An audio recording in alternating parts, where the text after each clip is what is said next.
today we're going to do a few core exercises using the birthing ball. You can do a couple of these without the birthing ball. The one we do with a little bit of balance, it works best if you do have the birthing ball, but you could try it still on a chair with a cushion on to give you a little bit of instability, and also then just focusing on what goes on with your hips. But what you want to do first of all is make sure that we're in a nice upright position. So you want your feet in line with your knees in line with your hips. So if you're on the ball, it should help you to get into a good upright posture, and that's why it's really great for sitting on. Whereas a chair, we tend to sort of slump into it a little bit. With a ball, if you slump, you kind of can tell a little bit more. So hopefully it should automatically get you sitting upright. So you want to have your hips and your knees level, and to feel that you're level left to right. This needs a little bit of pumping up. I would ideally be a bit higher on this, and that's what you want to look for when you're sat on your ball as well. Make sure that your hips are higher than your knees, or level with your knees at least. But the little bit higher would give you a bit more space as you get further on and be more comfortable.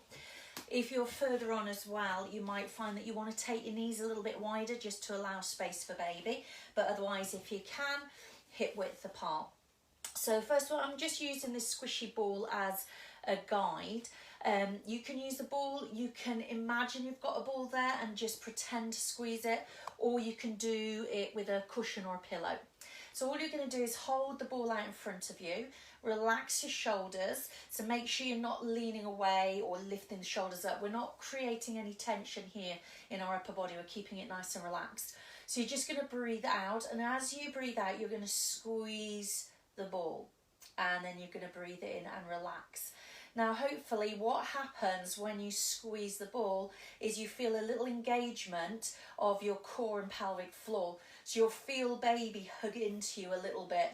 So you breathe out and you get that sensation. Now if you don't, then I want you to create it. So you want to think about lifting your pelvic floor as if you're trying to create space between you and the chair, or you and the ball. So you just draw up and inwards on your pelvic floor as you breathe out, and as you breathe in, you'll let it relax down.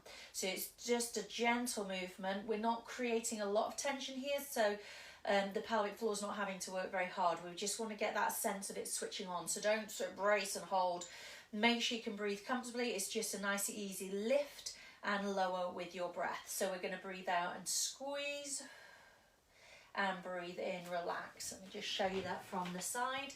So you're going to breathe out and squeeze, lifting up on pelvic floor, shoulders are relaxed, and breathe in, let it go. Back of your head, shoulders, hips should all be in alignment. So you don't want to get that, again, that sense of leaning back, but also try not to push the ribs forwards, keep the ribs relaxed down. If that's enough for you, stay with that. Otherwise, we can add in a rotation. So you're going to breathe out and squeeze and turn at the same time, just with your upper body. Breathe in, release, and then breathe out, squeeze, and return back to center, and breathe in, release. So you breathe out, you get that connection through your turning. You're breathing in, release, and again you breathe out, a little bit of tension.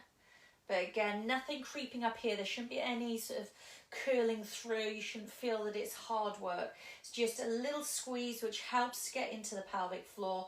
Add the rotation of your upper body, so we're keeping this all mobile, ready for all the work it has to do post-baby as well. And as you move, your bum stays still. So if you're pushing too far, you might feel it in your back. You might feel, if you're on a chair, that your bum lifts off the chair slightly. If you're on the ball, you might feel the ball roll under you. So you want to keep that lower body nice and still, and it is just the upper body twisting gently. So the next one we're going to do is a little lift, and it's working on your hip hinge, which is the good way to be moving to support your back. And your core switches on as you do it, so it means that you've got that support. So we're working the core, but we're also working on being able to incorporate this into your day-to-day life. So I'm just going to have my hands here out of the way so that you can see. when you're doing it, feel free to have your hands on the ball if you feel that you need that little bit more support, especially when we come up to lifting. So again, feet in line with your knees, in line with your hips, hands across your chest. And all you're going to do is breathe out, get that lift on pelvic floor, and as you do, hinge forwards from your hips and then come back up into that upright position. So again, if you're further on, then just let your knees come out a bit wider so you've got space there to move rather than sort of compressing onto your legs. But all you want to feel is that your body moves as one unit, so you're not rounding that upper body. So what tends to happen with stuff post-baby is everything is here, that you're sort of changing nappies, feeding, holding, carrying, all in this position. So we want to keep the chest open. And also when we want to move from the hips, not from the low back. So you shouldn't be bending into the low back. You want to feel that's into the hips instead. So you're breathing in. As you breathe out, lift up on pelvic floor, hinge, and then drawing back up. And you can use the breath out to come back up as well. And that's going to help you to switch on your core to bring you back up as well. So if you want to advance this, you can start to add in a little lift and you'll feel a bit more going on in your core if you do that. So you're breathing in. As you breathe out, hinge, and then just lift your bum up off the ball. Then let it sink down. Again, if you feel you need to, hands onto the ball so that you're making sure that the ball's not rolling away and you know it's there for when you come back down. But if you see, I'm not standing up fully, I'm just allowing almost like a little float off the ball.